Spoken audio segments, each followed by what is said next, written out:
Hello and welcome again. Today I want to talk to you about this little piece right here. This is a gun that I actually got it for Christmas in 1988, Christmas of 1988. It's a 32 caliber little, when I got it, it was a percussion gun. It had a siler percussion lock. I talked to the guy that actually built this pistol. It was actually built by Lawrence Norman in West Virginia, and he passed away quite a few years ago. So I'm just going to talk about this little pistol. He also built a rifle that's in my possession that was built for my father-in-law, and when he passed away, it got handed down through the family, and now it belongs to my grandson, but it resides here at my house. Anyway, to talk about this little pistol, he used a Douglas barrel. It's got a 7-inch Douglas barrel. As you can see, this is a really nice petite little gun. Like I said, in 32 caliber, uses a 310 round ball, about 10 to 15 grains of 3F powder. Has a single lock bolt with a nice little carved side plate. Now, I'm not sure if he cut that side plate himself or if he purchased it. On the rifle that's here at my house, a lot of the brass inlays he cut himself. If you look at the trigger guard, I'll hold it up this way and this way.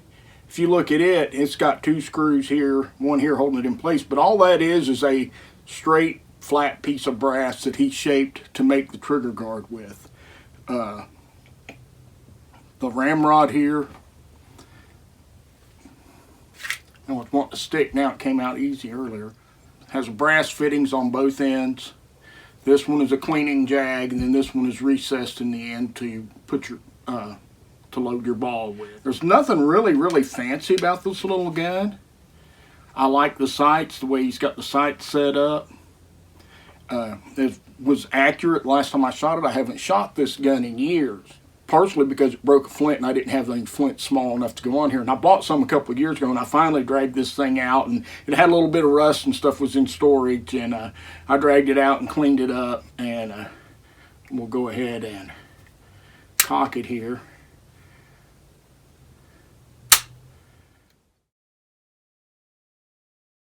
And you can see the frizzen doesn't throw all the way up, but it does throw sparks right in the pan. But when this gun was percussion, my son, who was 4 at the time, he wanted to shoot it. He kept on, "Dad, let me shoot it, Dad, let me shoot it."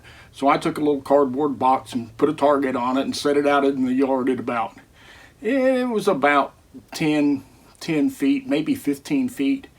And the boy actually hit the bullseye with it, with a little, and like I said, it's just a real little ball, and with 10 grains of powder, it's like shooting a 22. It's really light recoil.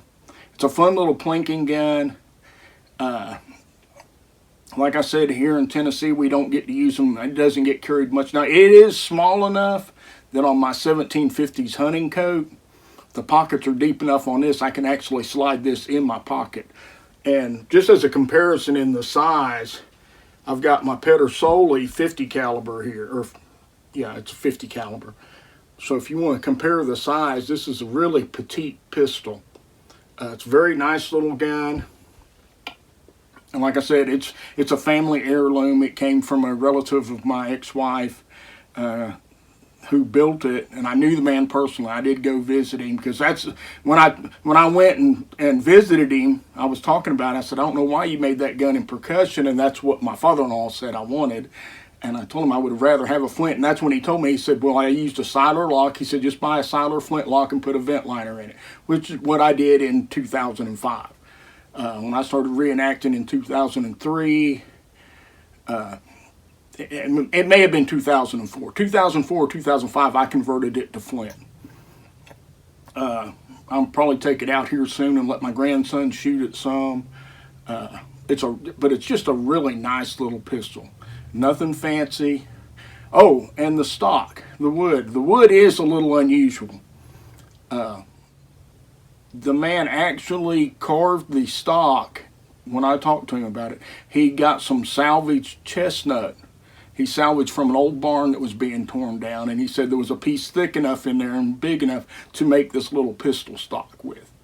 He said it wasn't nothing in there big enough to stock a rifle with, so it is stocked with a unusual wood that, you know, was no longer available.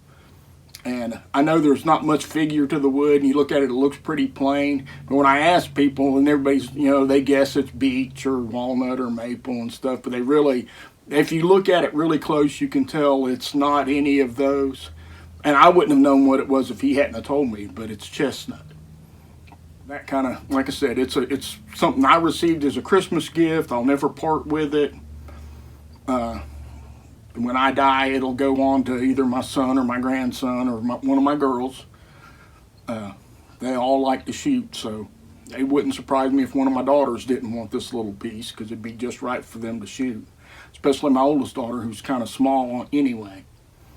But like I said, there's nothing really fancy about it. It's Douglas barrel. I'm sure he just purchased the sights. He made the trigger guard. He might have made this piece, the side plate here, or not. It's done in it's actually done in probably like an 1820s or 30s style, but I wanted the flintlock to carry. And I've since gotten other pistols, and like I said, I don't even carry a pistol when I'm doing reenactments. Even when I'm portraying an officer, I rarely carry a pistol. I'm more likely to have a sword on my belt. But anyway,